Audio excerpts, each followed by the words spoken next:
आज हम एक बेहद चौंकाने वाली खबर के साथ आपके सामने हैं। यह खबर केवल एक देश या एक समूह की नहीं, बल्कि तीन शक्तिशाली देशों के बीच एक खतरनाक खेल की है। क्या सऊदी अरब, ईरान और इजराइल के बीच का यह टकराव एक बड़े संकट का संकेत है? हाल ही में हुई घटनाओं ने न केवल सुरक्षा एजेंसियों को चौंका दिया है, बल्कि विश्व के राजनीतिक समीकरणों को भी हिलाकर रख दिया है।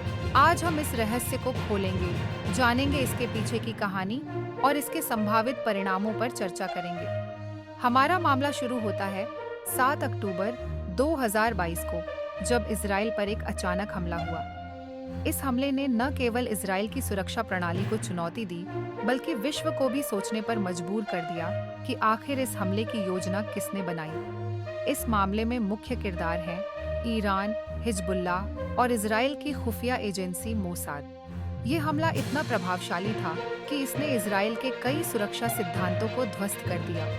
मोसाद, जो दुनिया की सबसे प्रभावशाली खुफिया एजेंसियों में से एक मानी जाती है, ने इस हमले की गंभीरता को समझते हुए अपने सबसे गुप्त औजारों का इस्तेमाल करना शुरू किया। इस दौरान ईरान और हिजबुल्लाह के लिए एक नई चुनौती खड़ी हो गई थी। इस हमले के बाद ईरान की प्रेस टीवी ने यह दावा किया कि सऊदी अरब इजराइल की सेना की मदद कर रहा है।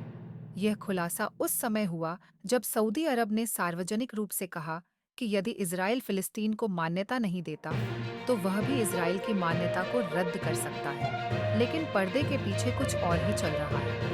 मोसाद ने अपने गुप्त साधनों का इस्तेमाल करते हुए यह पता लगाने की कोशिश की कि हिजबुल्लाह और ईरान के भीतर गद्दारी करने वाले लोग कौन हैं। हालिया हमलों में सऊदी अरब के मीडिया चैनल ऑल अरेबिया पर भी आरोप लगे हैं कि वह इजराइल की मदद कर रहा है। यह चैनल इजराइल के नैरेटिव को प्रमोट कर रहा है और गाजा पट्टी में होने वाली इजरायली कार्रवाइयों को कमतर आंक रहा है। सऊदी अरब की स्थिति इस मामले में काफी पेचीदा है। एक ओर वह खुद को एक इस्लामिक शक्ति के रूप में प्रस्तुत करता है, जो फिलिस्तीन के हक की बात करता है, लेकिन दूसरी ओर उसकी इजराइल के साथ बढ़ती नजदीकी एक बड़ा सवाल खड़ा करती है। क्या सऊदी अरब की यह दोहरी रणनीति उसके अंतर्निहित राजनीतिक उद्देश्यों को पूरा करने के लिए है?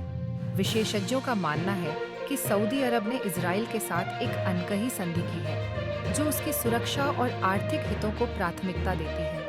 इसके पीछे कई कारण हो सकते हैं, जैसे कि ईरान का बढ़ता प्रभाव, जो क्षेत्र में एक बड़ा खतरा बनता जा रहा है। मोसाद ने अपने गुप्त साधनों का इस्तेमाल करते हुए यह पता लगाया कि हिजबुल्लाह और ईरान के भीतर गद्दारी करने वाले लोग कौन हैं। मोसाद की तकनीकें अत्याधुनिक हैं और यह उनकी पहचान को उजागर करने में एक महत्वपूर्ण भूमिका निभाती हैं।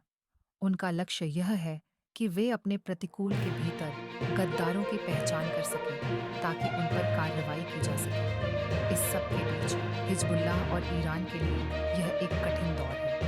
उन्हें यह समझना होगा कि उनके बीच में कोई गद्दार है जो उनकी ताकत को कमजोर कर रहा है। इन घटनाओं के बीच वैश्विक राजनीति में भी हलचल मच गई है। अमेरिका और अन्य पश्चिमी शक्तियां इस स्थिति को अपनी नजरों में रखे हुए हैं। क्या वे इस जटिल स्थिति में किसी तरह की मध्यस्थता करेंगे या अपनी रणनीतियों को और मजबूत करेंगे? यह देखने वाली बात होगी। हालांकि इन घटनाओं के प्रति आम जनता की प्रतिक्रिया भी महत्वपूर्ण है। सोशल मीडिया प्लेटफॉर्म्स पर इस मुद्दे पर बहस चल रही है। कई लोग सऊदी अरब की नीति पर सवाल उठा रहे हैं, जबकि अन्य इस मामले को ईरान के खिलाफ एक रणनीतिक कदम मानते हैं। ईरान के समर्थन में कई प्रदर्शन हुए हैं, जहां लोग अपने नेता की नीतियों का समर्थन कर रहे हैं। वहीं इजराइल के प्रति बढ़ते नफरत ने भी कई जगहों पर प्रदर्शन को जन्म दिया है। इस परिस्थिति में आम नागरिक क्या सोचते हैं, यह भी जानना जरूरी है। आप इस मामले पर क्या सोचते हैं? क्या आपको लगता है कि सऊदी अरब और इजराइल के बीच का गठजोड़ ईरान के लिए खतरा साबित होगा?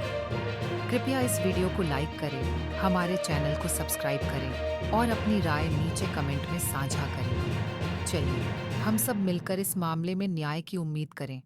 आखिरकार, कई सवाल अभी भी अनुत्तरित हैं। सऊदी अरब की असली भूमिका क्या है?